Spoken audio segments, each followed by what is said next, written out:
In this video, I'm going to talk about exactly how the lane support system works on the BYD Atto 3, but I'm also going to cover my thoughts after driving the BYD for more than a week, and I'm going to talk about how the lane support system works with the other systems you'll find on the BYD. So let's jump into it.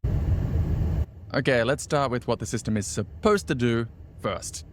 At speeds above 60 kilometers per hour, the lane support system is supposed to assist you to stay in the middle of the lane and alert you if your lane keeping gets too far to either the left or the right side of the lane.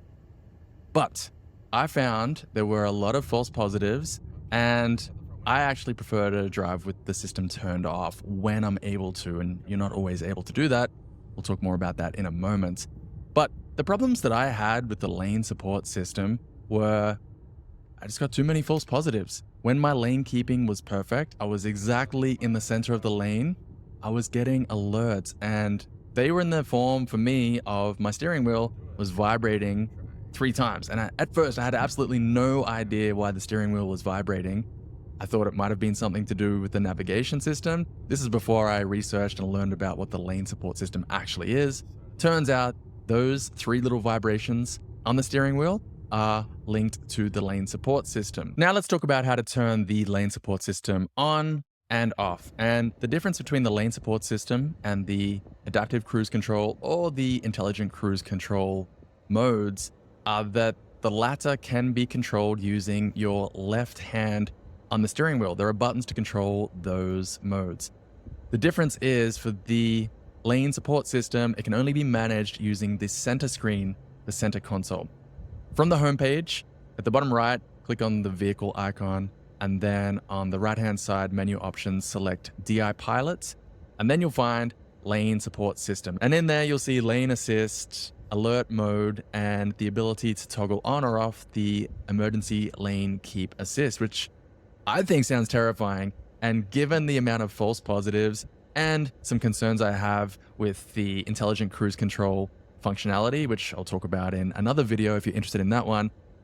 Basically, I don't want to depend on BYD and the emergency lane keep assist to save my life. I have seen too many errors, too many false positives, and I just don't have faith in that system at this time. So I like to have that turned off. And by the way, if you want to get access to my cheat sheets here, I share all of my notes and anything else I've learned about BYD vehicles, not just from this video, but from other videos that I've done as well. So if you want these notes, I'll send them to you. Just click on the first link below in the video description, and I'll send you all of my notes so you can follow along and have my cheat sheets. If the lane support system is armed on the dash in front of the steering wheel, you will see gray lines on either side of the vehicle. And at the top right of that display, you'll see a little green icon appear, little green vehicle icon with 2 green lines on either side of it. That's the armed state. The system won't actually be active until you accelerate to and maintain a speed above 60 kilometers per hour. When that happens, you'll notice that the lines on the dash in front of the steering wheel will change from gray to green, and then the system is active. And again, if it's happy with your lane keeping, the lines on either side of the vehicle on the dash will stay green, but as soon as it thinks that your lane keeping is not what it should be, the relevant line on either the left or the right side on the dash will turn red, alerting you that your lane keeping is not perfect, and you might also feel those vibrations on the steering wheel. Personally, I'm not a big fan of the LSS system. I am a big fan of the BYD Atto 3. I like some of the other systems, but as of the time of recording, I think the LSS system just has too many false positives, and there are too many shortcomings for me to want to have that on when I'm driving. Now, I know other people like it, so I'd be interested to hear your thoughts, your experiences, any shortcomings or preferences you have about the LSS system. But just personally, as of the time of recording this video, I found it to be annoying, so I like to have it turned off.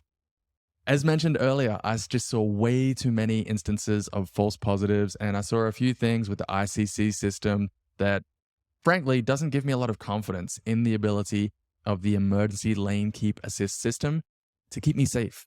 In fact, I think it's probably more likely to cause an accident. Now, that's just my preference. And again, I'm sure BYD will definitely improve this in the future with software updates. But as of right now, my preference I'm not a big fan of the LSS system or the emergency lane keep assist system. Also, as mentioned, if you want to grab these notes, as I said, click on the first link below and I'll send them straight to you. I mentioned earlier that it's not always possible to have the lane support system turned off, and that is if you want to use the intelligent cruise control. If you turn on the intelligent cruise control, doesn't matter if you have disabled the emergency lane keep assist, it doesn't matter if you have turned off the lane support systems. If you use the intelligent cruise control, it is just going to turn that stuff on and there's nothing that you can do about it. So keep that in mind. ICC does require LSS for it to work. No big deal. It's fine. Just FYI. Now, getting back to my preferences, as mentioned, I prefer if I'm driving with manual steering and manual speed control, I like to have the LSS system turned off. Simply because, if I'm being perfectly honest, I found it annoying to have so many vibrations on the steering wheel, so many false positives for bad lane keeping, when in actuality, my lane keeping was just fine. So for that reason, I prefer to have the system turned off. However, I did notice in some comments on some other YouTube videos, many people reported that they like the system, including the emergency lane keep assist system, which for me, I find that surprising. But hey, what do I know, right? So let me know in the comments which of these features, systems you like to use, any issues that you've experienced with any of them. And, I'm sure BYD will get much, much better over time. But for now, we can just share our thoughts about what is working right now. If you have already learned about the lane support system on the BYD Atto 3, chances are you're also interested in the adaptive cruise control system. Is it any good? How does it work? How do you turn it on and off? Well, you will be interested to know that I cover all of that and more in this video right here.